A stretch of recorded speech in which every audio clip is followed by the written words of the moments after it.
So today I'm on Cape Cod. I'm celebrating my birthday this week, and I decided to come out and make some new work and test two new film cameras that I'm currently working with for a much larger book project.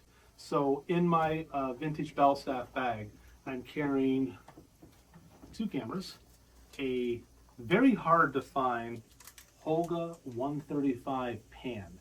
Now this camera came out in about 2012. What's cool about it is that it is the same aspect ratio as an X-Pan camera. I've owned X-Pan cameras by Hasselblad. I had both versions of it. I liked it, didn't love it, but I really do like this camera. Like all Holga cameras, it's very simple. It's scale focus on the top. It has two shutter speeds. It has a bulb and a hundredth of a second, two f-stops, f8 and f11. But one thing that this camera has that I really like is it has interchangeable lenses. So I have the ability, by removing the lens, literally that simple, it unscrews and it has a built-in shutter, I can put on a pinhole lens that Holga provided with the camera. I wish Holga still made this particular camera. I love everything about it. The problem with this camera though is it's very hard, if not near impossible to find. I was looking for one for the better part of 3 years. And the next camera I brought with me is by Chroma. This is the CubePan. It is 3D printed, and it's quite well made and very solid feeling in the hand. It's an interesting camera. Once again, you get that X-Pan aspect ratio, but this one also has mask that you can put on the inside to shoot half frame and standard frame 35. Just like the Holga camera I showed you a minute ago, this camera accepts interchangeable lenses, and this camera accepts a lot of different lenses. Now right now I have a standard Holga 60mm lens mounted on here, but the camera also can take anything from Schneider lenses, like large format lenses. He's got a whole list on his website. I'll put a link in the description to the different lenses it fits, to Mamiya press lenses. All sorts of stuff can be mounted on this particular camera. And just so for instance, if I wanted to change from this Holga lens to a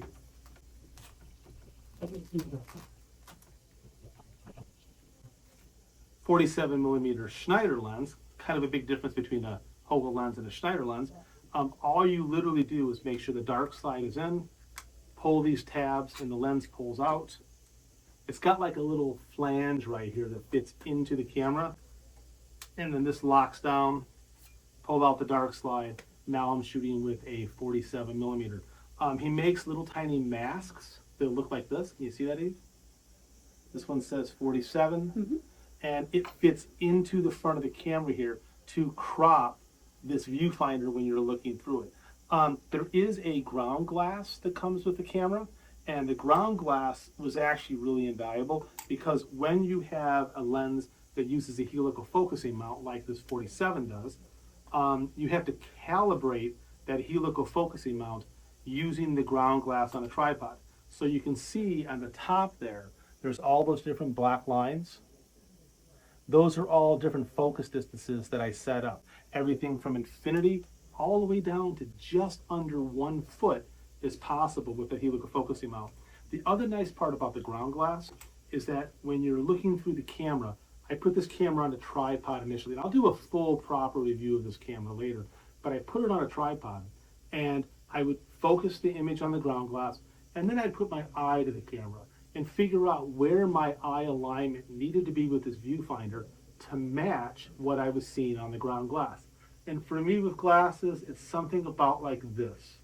That way I'm looking down just a whisker, and it's absolutely perfect. And because the mask insert that I have for my Holga lens is a 65, but the Holga is a 60, I get just a little bit of a crop on the edges in terms of the viewfinder, so I can frame as tight as I want and know that on the negative, I'm gonna get just a little bit more. And I think it's a really great camera, really good construction, feels good in the hand. The advanced system is really nice. It has a frame counting wheel on the top, but it's completely manual. After you take a picture, just move it one number and then another number and then another number. It's just a reference for what frame you're on. And so, what film am I using in these two cameras? Ferrania P30, of course. You can see I got a little film reminder window here on the back. And I love that film. It's a great ISO, great speed for the kind of work that I'm going to be making out here on the Cape. and I'm really excited to be shooting with these two cameras the next 3 days. So my plan is to shoot a series of images, obviously for myself and for my book, but I'm also going to do a series of test images. We're going to look at the comparison between the two cameras, how the 47 looks, and when I get back to the studio, I'll process the film, and we'll follow up with a part 2 to this video with lots of sample images and additional thoughts on how these cameras work in the field. So thank you very much for listening. I can't wait to hear your thoughts. Now go shoot some film.